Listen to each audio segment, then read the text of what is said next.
thank you. Yeah, I hope you can hear me and tell me if I'm mumbling. So yes, my title brings together basically two things. There's the older notion of good international citizenship, and then the a little bit newer responsibility to protect framework. And at the same time, I'm bringing in some issues about the international community, and these things are something I've been working on in the past couple of years, I guess. So, just to introduce, the responsibility to protect the framework has been one of the important developments for international politics in general in the past decade and a half, let's say, but it has become a real issue after 2001 when the International Commission popularized that term. Important here is the reconceptualization of sovereignty as responsibility, but there's not a very clear indication of what responsibility means in the core documents of this framework. And by the core documents, I mean the 2001 International Commission report, the 2005 World Summit Outcome document, and then the Secretary General's report in 2009. So there's a recharacterization of sovereignty as responsibility, but we don't really then know what it is. And my argument is that there's an implicit assumption that we should all know what responsibility means, but it's not that simple, really. So in order to try to make sense of what is then the responsibility here, I look at the notion of good international citizenship. And the reason I do that is, first, both of these frameworks, the good international citizenship and the sovereignty as responsibility, emphasize state behavior that respects, promotes human rights and human security. And the second reason is that this allows me to play the devil's advocate in trying to show how the logic within the R2P framework may very easily lead to cultural chauvinism. In the paper, I would first outline the framework, the R2P framework, but I assume that everybody knows more or less the basic points about it, so I won't spend time on that. I'll jump straight into briefly outlining the international citizenship, good international citizenship framework, and then I make my case that the two are similar, and later I'll highlight how there is an understanding of an exclusive club, or metaphor during these 2 days. There's an idea of an exclusive club, which is now known as the international community, and then try to point out in my conclusion how there is a need to understand the open-endedness of responsibility in general, and the need to begin with the people and whether or not they actually feel protected, as well as then raise the issue of accountability that has not been raised at all, really, in the discussions regarding R2P. So very much in line with our conscious theme about how states should be behaving, I guess. Okay, so briefly about the good international citizenship framework. In the R2P framework, there's a reference to responsibility, and the registered use is very vague. There's references to necessary and appropriate, timely and flexible measures that are tailored to circumstances and executed in a timely and decisive manner. Well, that's extremely vague. My point here is not to blame anybody for that, because I would argue that responsibilities are inherently poor prescriptions of behavior. That there is an inherent vagueness about it. They're not very determinate, and we should just accept that in a way. But then that leaves us with the problem of how do we make sense of this, and I introduced the good international citizenship as a as a possible tool for trying to make sense. What does responsibility mean in this framework? The examples normally for good international citizenship are the foreign policies by Gareth Evans when he was Australia's foreign minister. You see the connection with R2P there because he then co-chaired the International Commission.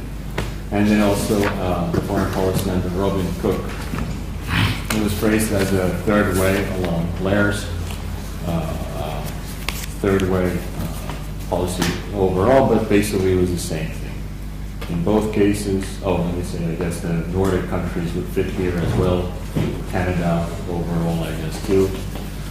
The basic idea is that foreign policy should somehow be ethical and emphasize human rights and human security and their promotion then along the way. It doesn't mean that national interests play no role, but that whenever possible, the human concern should be accommodated as well as possible.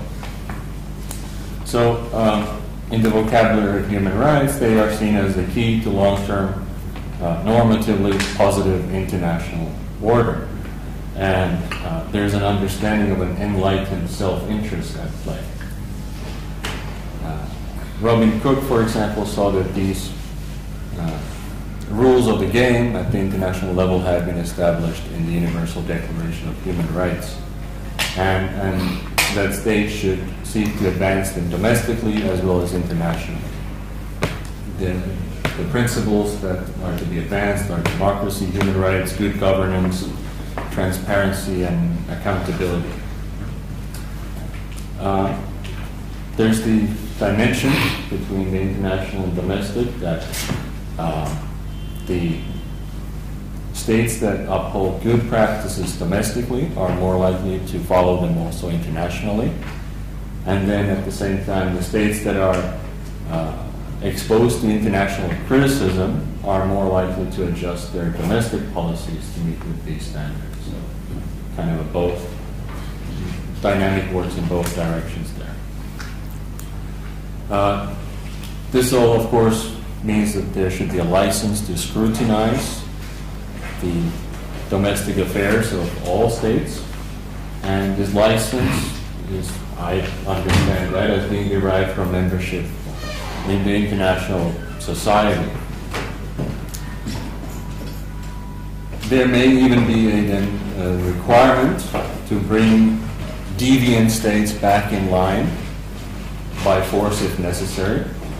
Good international citizenship may require the use of force in some extreme circumstances, so that links to the humanitarian intervention debates that were popular, especially in the 1990s. But it's not just about that, of course. Peaceful measures should take precedence. So, in sum, good international citizens follow and promote normatively positive practices both domestically and internationally. Now, I'll now try to make my case that sovereignty as responsibility is like good international citizenship to an extent, but it's also a little bit more. I'll explain this.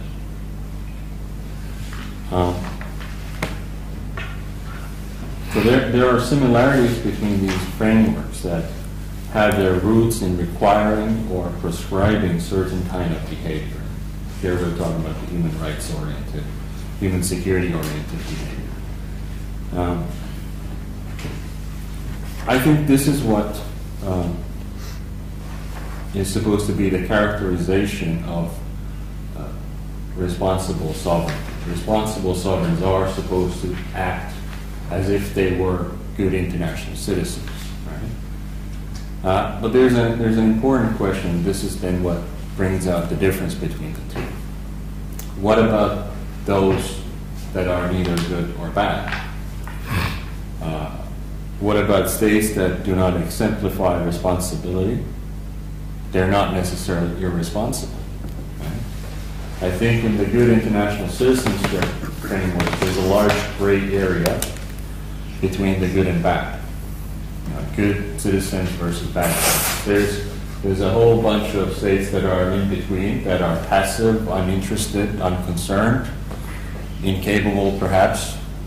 What happened? Right? There's a lot of gray area there. So there's those states that are not in gross violation of their rules and values, but they're not promoting them, but they're not in violation. They're not the primary targets for what I call educational efforts, and business can be usual with these states. Okay. With the R2P framework, there's been a little bit different if I have been correct so far, or my argument is plausible. The gray areas is extremely smaller, a lot smaller in comparison, because within the R2P framework, there's the idea that in order to have the sovereign status, you have to be responsible. Right? And then ultimately, if we follow this through, then only the ones that are good international citizens are then, or let's say, merit the sovereign status. Right? Only they have the full sovereign status. Right? So the gray area in that sense seems to disappear. There is, there's 2 points that I'd like to point out in that respect. Within the R2P framework, there's in domestic level, there's an inherent ring of committing positive acts. So it's not simply about having negative peace within your borders, but you're supposed to provide positive peace, conditions for prosperity within the state. And this, of course, requires positive acts. At the same time, internationally, sovereignty as responsibility implies membership in the international community. And I come to the difference between international communities, international society later. But there's an idea of being part of the international community, and there's a responsibility to maintain those communal values. Right?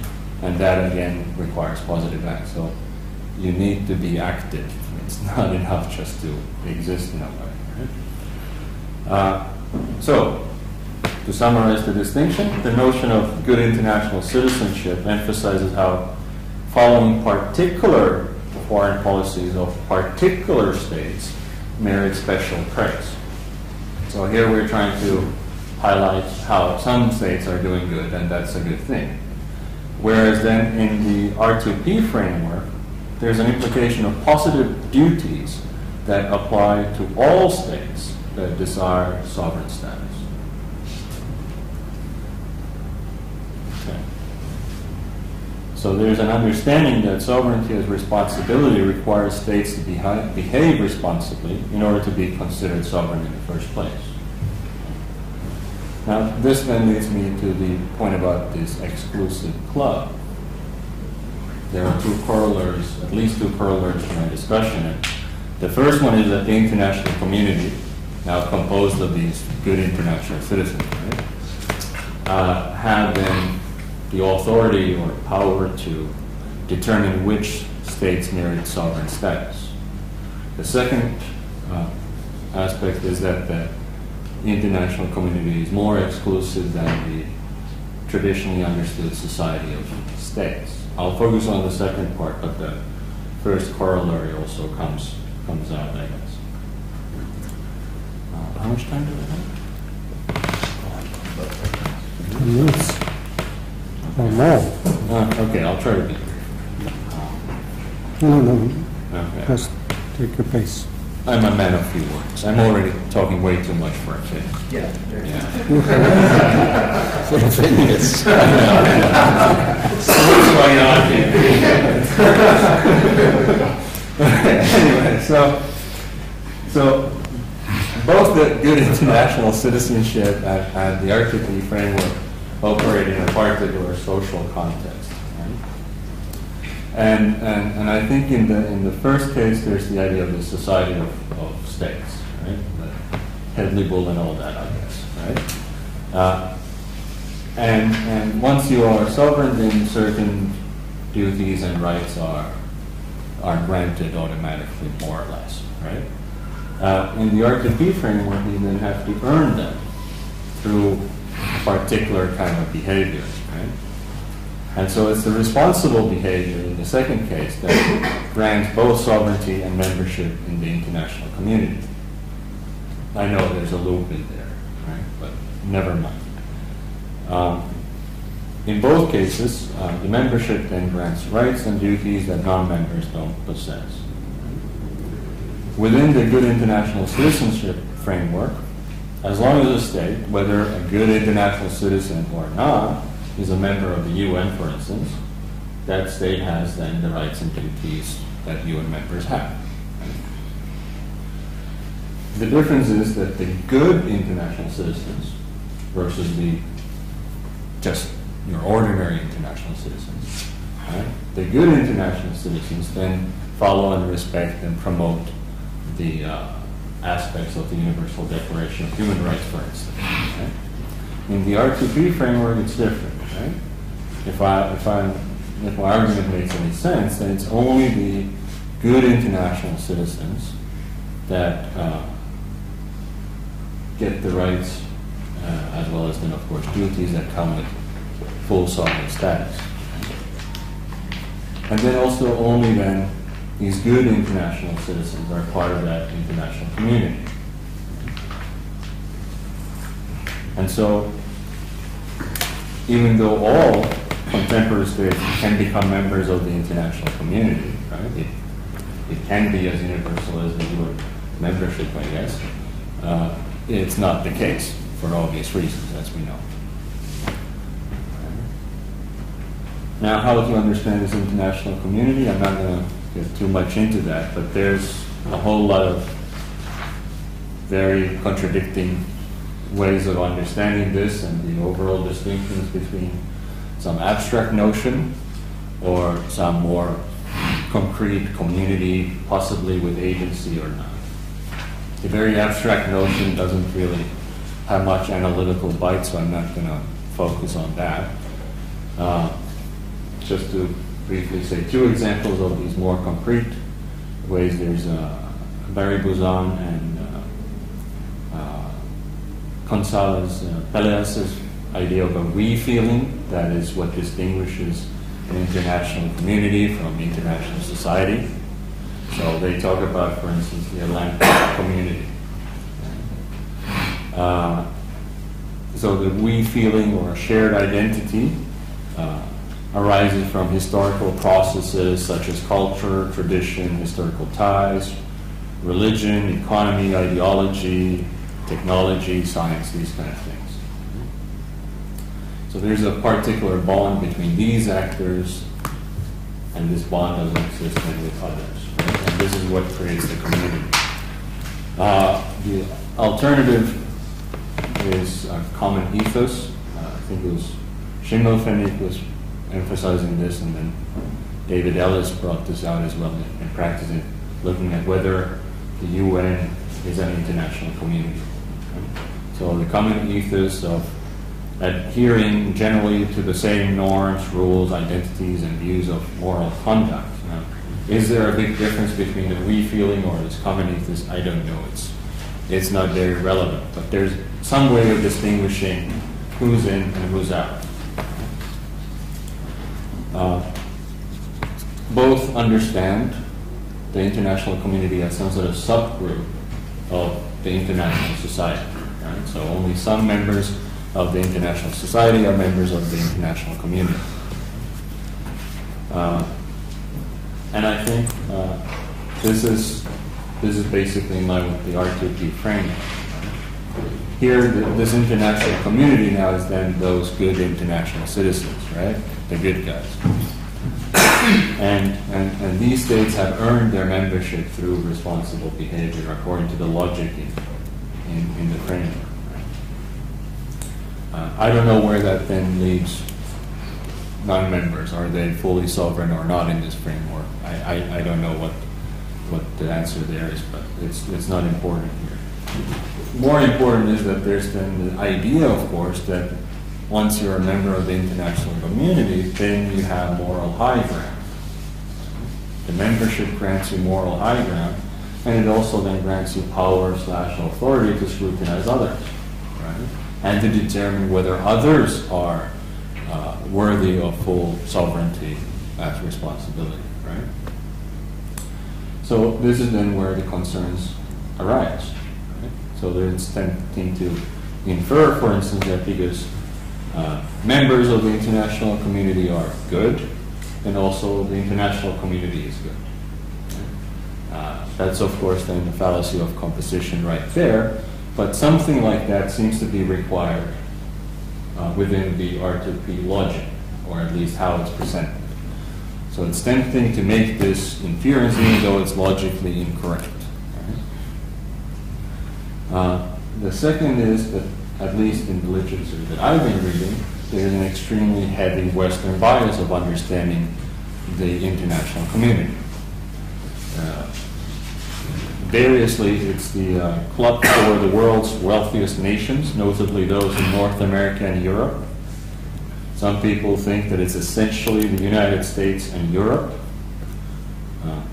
For Chomsky, it's United States joined by some allies and clients, or it's the Atlantic community like for Busan and whatnot. The exception that I've seen is actually Busan and Gonzalez Velez suggest that maybe the Islamic Ummah would be an international community, but they don't discuss that any further. I haven't noticed any other non-Western understandings of the international community. Right? So here then, the concern is that this Western bias then excludes other legitimate voices, and it also then resembles historical cultural chauvinism. And making the connection to how China was westernized by the Western powers then, for instance, as a very similar possibility that we may have here. To the extent that human rights are really universal, this is no concern at all, right?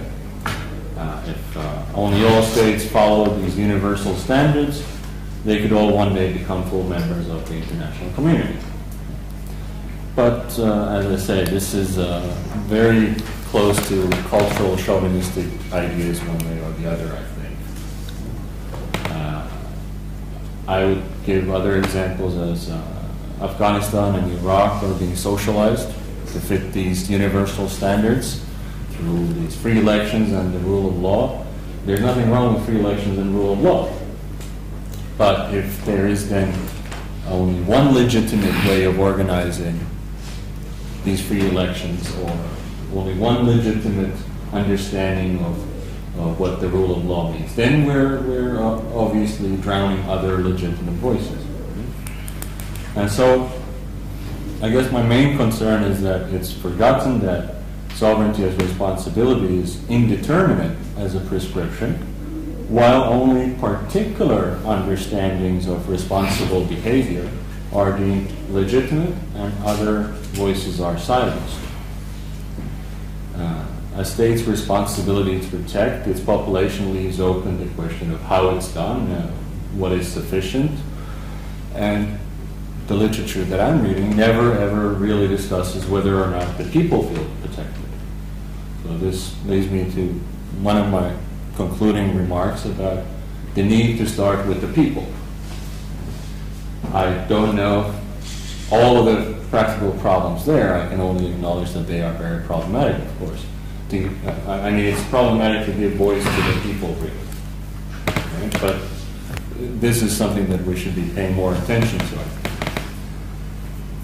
And then also, I didn't highlight too much, but I mentioned this power and authority that are assigned to the international community within the logic, within the framework. Right? But there is never any discussion about accountability. And you can't talk about responsibility without talking about accountability as well. Right? So to put it in simple terms, and this is my last sentence, to whom is the international community accountable? Thank you.